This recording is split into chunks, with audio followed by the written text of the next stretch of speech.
So I thought I would do a little follow-up to my initial review on this Mixes on Exit Chapin sprayer. I've been using it now a solid year. Had a lot of hiccups initially with my first go round, and some little tips and tricks that I can give you. Now I will say I do like it. I am pleased with it. I'm glad I have it. I also make certain to not do a couple things, because if I do those certain things, then I don't like it. So let's just start off with that. And you can see here right now I'm refilling it with water. You're supposed to put the water through here just to, keep from any debris getting in, but that's just a little harder to do. This cap here over the water tank is still a little finicky, but I've learned how to finesse that. So I ended up with the 15 gallon. There is a 25 gallon, and I said I don't need a 25 gallon. I'll save the little bit of money. Looking back, I wish I would have got the 25 gallon, because it feels like I'm always filling it up.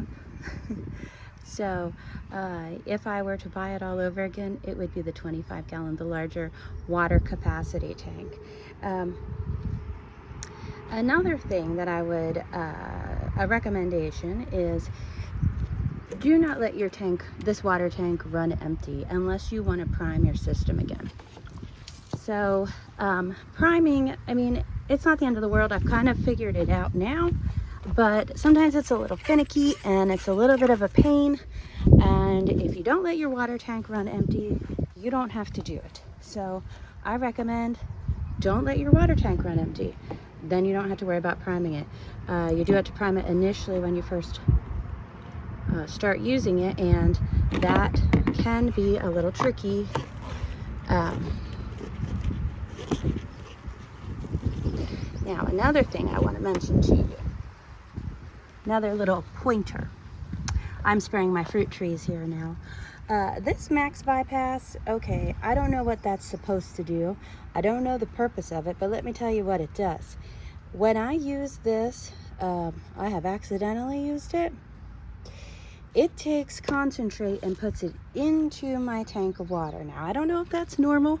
I don't know if it's supposed to do that, but that's what it does. And then you end up with a situation where you've got to clean your tank, because the whole Mixes on Exit thing is, done.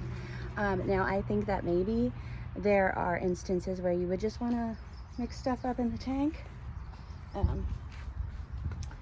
but not for me, not generally. Now, I feel like the only time I would maybe mix in the tank is if these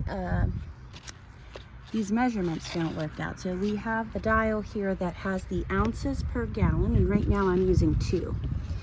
So as maybe you can see, the 2 is almost gone. The ink on these numbers is just not good. There is an indent in the plastic, so I will still be able to read that, but that is an area I don't know what you might want to do with that. Hopefully they've improved that. So there's 1 through 7 ounces of mix per water. You can't do half.